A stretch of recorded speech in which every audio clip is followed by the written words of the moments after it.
Hello viewers, it's welcome back to my vlog. It's Phil and Jen in the Philippines, and the subject of today's vlogs is starting a business in the Philippines.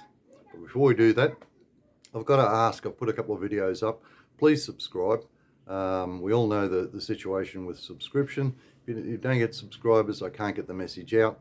And please, please, please leave a comment, whether it be good, bad, or indifferent, thumbs up and all that type of thing. In your comments, I'd like to know what you'd like to, or for me to discuss. It's very difficult this end to find something a little bit unusual or a little bit that hasn't been covered by other vloggers. So if you have any ideas, jot them down. I'd only be too happy to read them, or any inquiries, and I may make a vlog on it. But anyway, let's go on. As I said, I'm a 65-year-old Aussie expat living in Dumaguete in the Philippines, which is in the Visayas region, or the central region of the Philippines. I'm married. I have a couple of stepkids and a step-grandchild, and I'm living in a little rented house.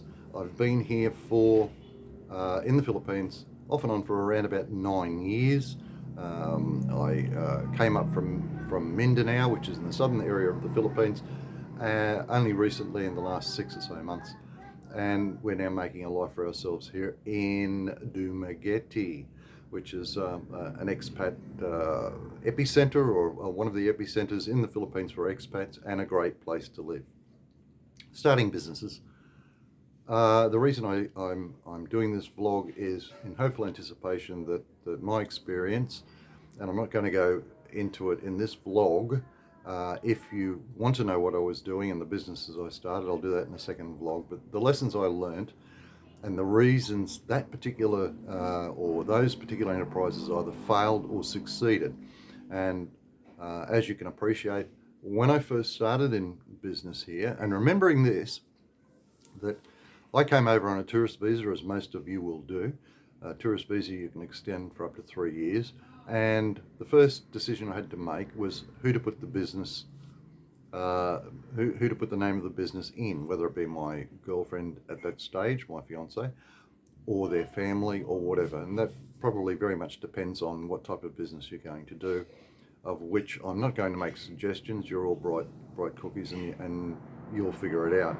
But there's some basics, problems I ran into that I had no understanding about, thought I knew about. Now, I'd previously been involved in business in Australia, and it was, with varying amounts of success in those businesses.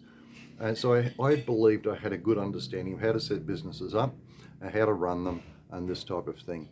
I was wrong. When I say I was wrong for the Philippines. I can't say that I was wrong for any other part of Asia, because I haven't started businesses recently in other parts of Asia. But for the Philippines, my attitude and what I expected to work just didn't work for the first couple of businesses I started, and I burnt a lot of money. I suppose I'll go step by step, and I'll probably miss some. So if I've missed some, please put it in the comment sections and ask the question, and I'll do it, because this is all off the top of my head. The first thing I had to realise is who I was going to put the business name in, or the business permits and this type of thing. So I had to trust whomever I was going to put those businesses in, the names, and the people that were ultimately legally responsible for those businesses. So in my first business, I did it for a number of reasons. I did it basically, I think, selfishly in one respect, because I don't know if everyone out there understands this, but when you come to the Philippines, you not only inherit a girlfriend or a wife or whatever, you inherit a family. And those families are usually very needy, and they continually ask for money or assistance and whatever. So I had the bright idea. I thought, okay, what I'll do is if these people could help themselves, I wouldn't have to continually keep dipping in my pocket. Yes, originally it would be an investment of my funds, but in the long term, because we were about to be married and then eventually got married, I didn't want a continuous drain on my finances for years and years and years because of disasters that happened with the family and the extended family and whatever. So I thought, my reasoning was, okay, I'll start a business, I'll throw them into the business, they can make the money for themselves. The big thing over here is they didn't have the capital to start certain businesses, and now that I've come along, okay, I've got some spare capital, I can set them up, and they won't be knocking on the door every 5 minutes to say this has happened and that's happened and I need this and I need that. That was the theory behind the reasoning I started the first business here. So it wasn't beneficial for me or my direct family, my now wife. It was more a selfish attitude as far as get them independent, get them earning money, get them to leave us alone. And I mean that in a financial sense, not in anything else. So that was the reasoning behind why I started the first business. So the first rule is trust, or put as much trust as you possibly can. And usually it's your wife. I wouldn't put a business in a girlfriend's name, or I wouldn't even attempt to start a business outside the country on her say-so. Um, and you know that's my attitude. I've seen 1,000,001 failures with that type of thing, bigger and better than mine, simply because they've had a relationship with ladies online. They've visited them once or twice, and they've decided to pour money into the country, expecting that particular business or opportunity to expand. And by the time you get here, you expect it to be honky-doring and traveling along, and it turns out that it's fallen on its ass ages ago, and it's just not up to par, and it's costing a fortune, or it's just been abandoned, or 1,000,001 reasons. Okay. So once you've decided who to put the business name into, you know, in my particular case, a big no-no is expecting the people that you're surrounded by to know about business. They will have a myriad of suggestions, you know, whether from sari stores to vulcanizing shops to mechanics to, you know, as someone else said, you know, ideas are like arseholes. Everyone's got one. And I fell for that. I came over, I was in the provinces originally, where my wife's family lived, which is predominantly fishing area, and my in-laws were farmers in this fishing area, and I gathered them around and I said, give me some suggestions. You know, what would you like to do? What could we do? Well, the suggestions came thick and fast. The one that they seemed most enthusiastic about was the fishing industry. Now my mentality was, okay, we're in a fishing area, and they stated we owned boats before, we had it before, but due to circumstances and cyclones and this type of thing, we went broke.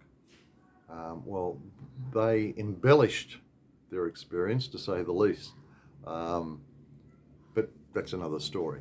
So the point I'm trying to get is I took their advice as to what they do and I assumed that they'd been in business before, from the way they spoke, and they knew the basics of the business that they're asking me to get involved with. And they talked the talk. They talked a good argument. Well, that turned out to be a complete and utter disaster. They had no idea. Their business acumen was nil, and that was one of the major reasons it failed. But as I said, I'll go into the actual nuts and bolts of that particular business, should you want to hear about it in a later vlog.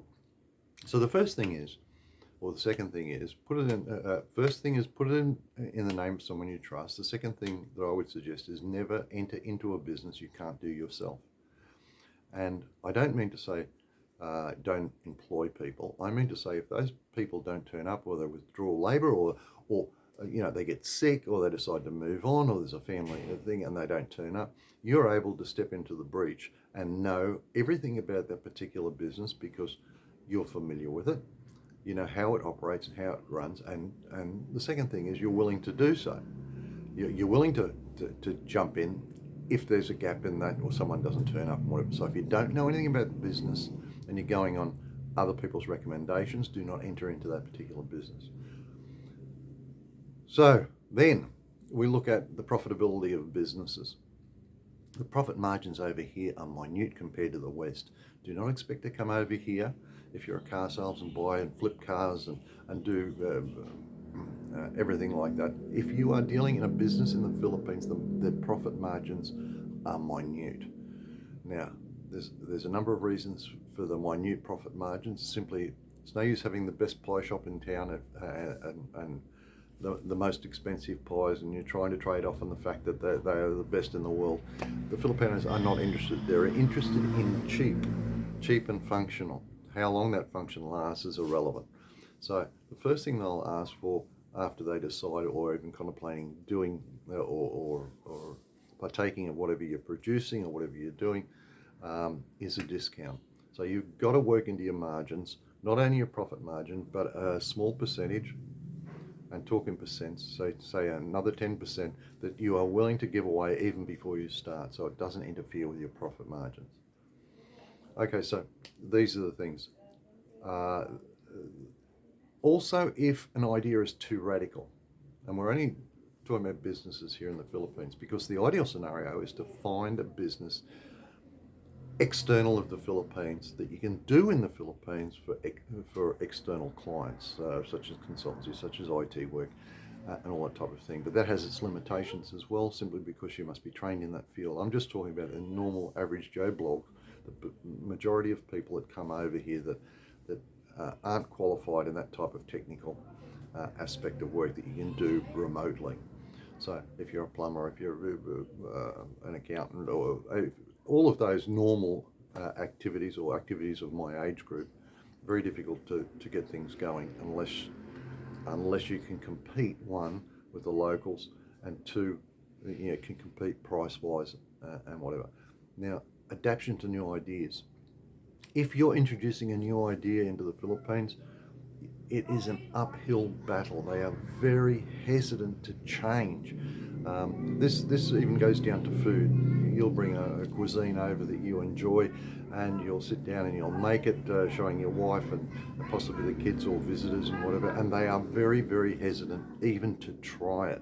So if you're trying to introduce a product from overseas, make sure it's the right product, something that they want, desire and need, and don't try to be too groundbreaking with products. It just will not sell here. It will, and if you're a builder, listen to your clients.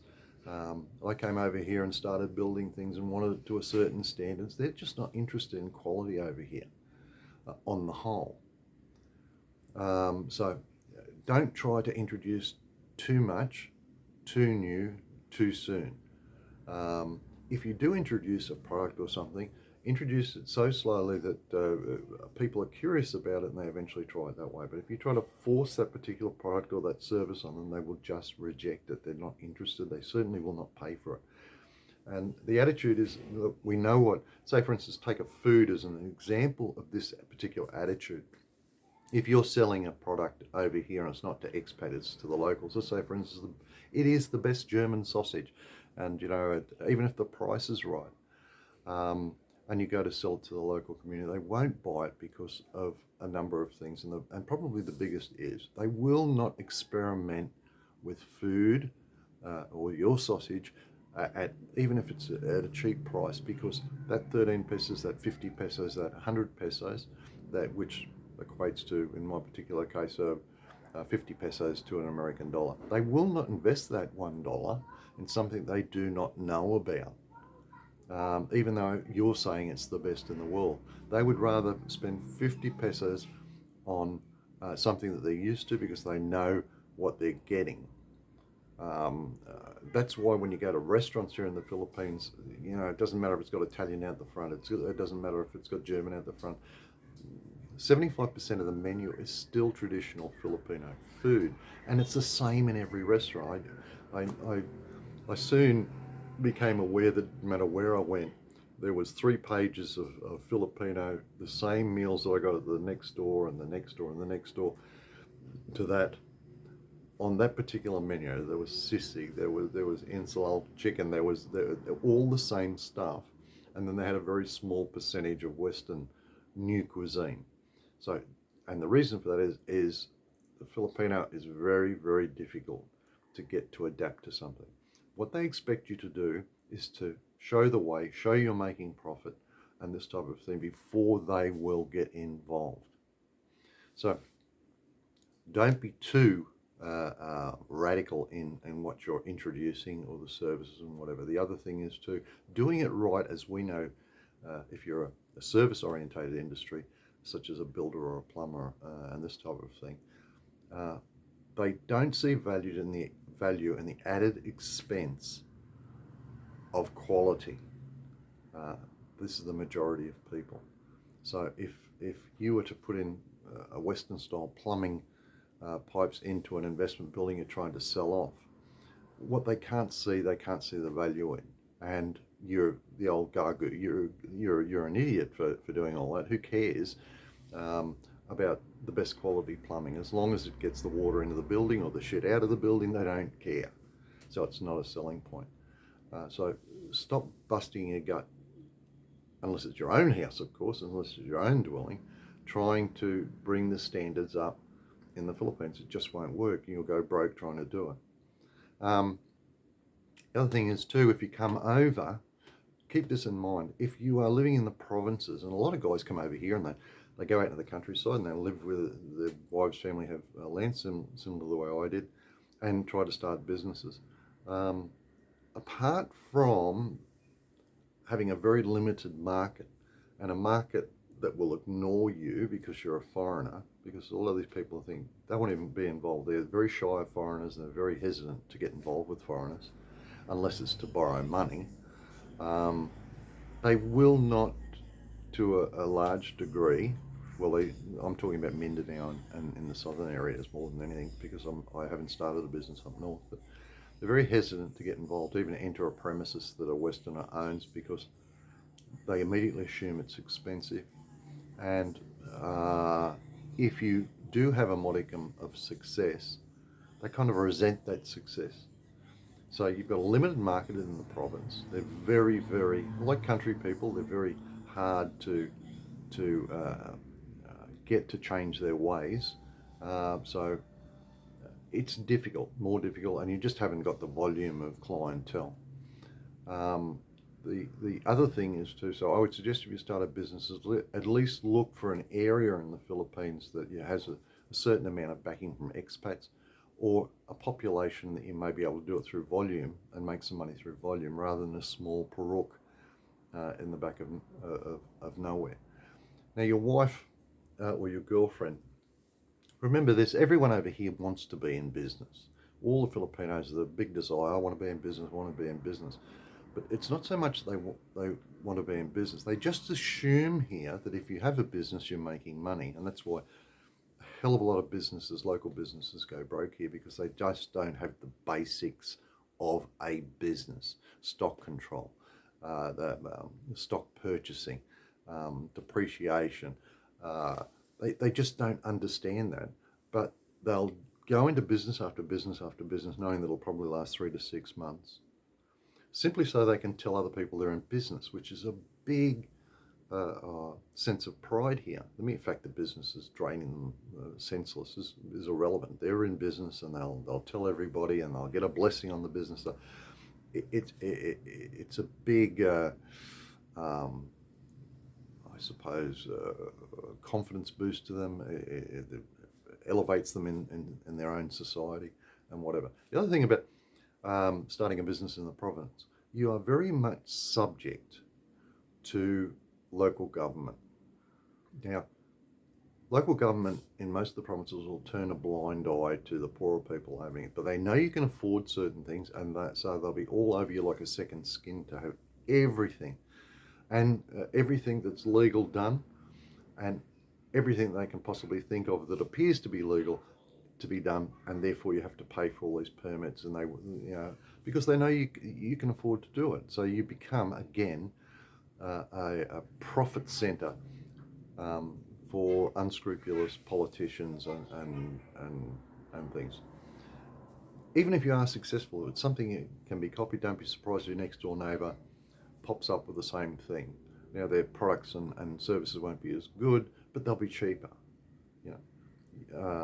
So it's very, very, very difficult to start here. So go to if you're going to start a business, do it in a populated area of which you can put your girlfriend or your wife up front, don't get too involved, but always know in the background that if something happens, you can step in. So if you're in the transport business or something to that effect, don't expect the fellows to make you money, because they will find a way of draining that money out. Again, if you can't do it yourself, don't do it. So I suppose there's a little bit of ramblings, but there's so much involved in getting into a business over here without specific questions. It's difficult for me to talk about it. And with no point of reference as far as this video is concerned, as examples, and I can go through example after example after example, it's a difficult subject to talk about. What I would ask the viewers, if you have something specific in mind, or your girlfriend or your wife has suggested something, pop it in the comments. I'm only too happy to answer them, and I'll give you my opinion for whatever it's worth, and some of the pitfalls, or at least some of the suggestions I think you should look at before you put your hard-earned cash into these things, and some of the things that I may suggest to you to look at before you commit to that particular business. Anyway, as I said, this is a little bit difficult. It's a little bit rambling and whatever, because I haven't got a specific subject that is applicable to everyone here. The basics are find someone you can trust. Oh, the other thing is don't go into business with partners here, apart from your wife, say for instance. Forget the partner thing. You'll always come off second best. You'll put all the money in, all the worry, all the effort, and you will come off second best and poorer out of pocket. So if you can't do it yourself, as far as the control of that particular business, don't go into it. Do not pick up partners, whether they be expats or whether they be Filipino locals, unless you're grafted at the hip and you've known them for years and years and years. And even then, I have known people to be involved with Filipinos, and blood is thicker than water, and when push comes to shove, the expat always comes out second best. So anyway, if you've got some specific questions about business, please drop me a comment. I'm still waiting for decent comments and whatever from any of the videos. Go look up Phil and Jen in the Philippines. I'm not very good at this vlog thing yet. You can probably realize that, so bear with me. I'll eventually get better. I've just learned how to edit a little bit of very crudely film, and I'll put my headers and my tails once I work out how to do that. But stick with us, give us some suggestions. I'll keep posting videos from time to time. If you enjoy them, that's good. If you don't, well, there's nothing I can do about that. But it's Phil in the Philippines on Phil and Jen in the Philippines. Wishing everyone has a fantastic day. Please subscribe. Please push the thumbs up or the thumbs down, something to give the algorithm something that I'm doing something on this particular channel. And comments. I'm really, it doesn't matter whether you're knocking me or whatever. Please send me a comment. I'd really appreciate it. Anyway, cheers from now. I probably haven't covered half what I wanted to cover, but as I said, it is what it is. Phil, cheers.